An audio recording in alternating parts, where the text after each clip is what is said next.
Welcome to Kushala media. అతను ఓ రాష్ట్రానికి ముఖ్యమంత్రి. బయటకు మాత్రం రూపాయి జీతం తీసుకుంటున్నానని చెబుతున్నా లోపల మాత్రం వందల కోట్ల జనం సొమ్ముతో రాజుల కోటలను మైమరిపించేలా ప్యాలెస్లు నిర్మించాడు. మన దేశంలో లభ్యమయ్యే మార్బుల్స్ అంతగా మిలమిలలాడవనుకున్నారేమో కానీ Vietnam, Japan, Italy, Spain, Norway, Brazil తదితర దేశాల నుంచి అత్యాధునిక మార్బుల్స్ను దిగుమతి చేసుకుని చేయి తగిలితే మాసిపోయేంతగా మెరిసిపోయే ఇంద్రభవనాన్ని నిర్మించారు. ఇదేమని ఎవరైనా అడిగితే స్టార్ హోటల్ అని ఒకసారి, ముఖ్యమంత్రి క్యాంపు కార్యాలయం అని మరోసారి, కాదు టూరిజం ప్రాజెక్ట్ అని మంత్రులు అధికారులు బుకాయించుకుంటూ వచ్చిన కాలం మాత్రం ప్యాలెస్ గుట్టు బయటపెట్టింది. ఇదంతా ఎవరి గురించి అనుకుంటున్నారు?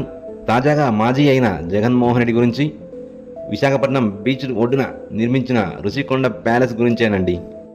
ప్యాలెస్లో ఒక సీలింగ్ ఫ్యాన్ ఖరీదెంతో తెలుసా? వింటే మీరే ఆశ్చర్యపోతారు. ఏకంగా 3 లక్షలు. అవును, మీరు వినేది నిజమే.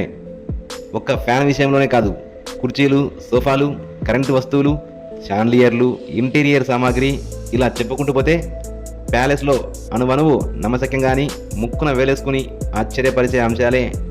జగన్మోహన్ రెడ్డి ముఖ్యమంత్రిగా ఉన్న సమయంలో తనతో పాటు భార్య పిల్లల కోసం అత్యంత గోప్యంగా ప్రజల సొమ్ము 452 కోట్లు ఖర్చు పెట్టి కట్టించాడు రుషికొండ ప్యాలెస్. ఇక్కడ విచిత్రం ఏమిటంటే ప్రతి గింజపై తినేవాడి పేరుంటుందంటారు కదా. రుషికొండ ప్యాలెస్ పై జగన్మోహన్ రెడ్డి పేరు రాసినట్లు లేదు. ఎందుకంటే అందులో కాలు పెట్టకుండానే ఓటర్లు ఆయనను ఇంటి దారి పట్టించారు. ప్రకృతి రమణీయమైన విశాఖపట్నం బీచ్లో ఏడాదికి 15 కోట్ల లాభం వచ్చే టూరిజం నిర్మాణాలను, 60 ఎకరాల కొండలు గుట్టలను నిర్మట్టం చేసి 9.8 ఎకరాల్లో 452 కోట్లతో విలాసవంతమైన 7 నివాస భవనాలను నిర్మించారు. ఇక ప్యాలెస్లో ఖర్చు గురించి వింటే మీ కళ్ళు బయలు గమ్మాల్సిందే.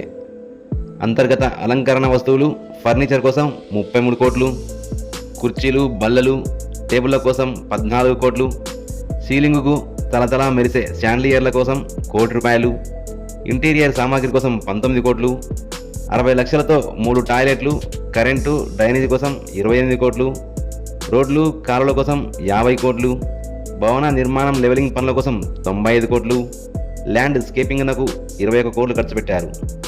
జగన్మోహన్ రెడ్డి ఆయన కుటుంబ సభ్యుల పడక గది కోసం విజయనగర బ్లాక్లో 3 భవనాలు నిర్మించారు.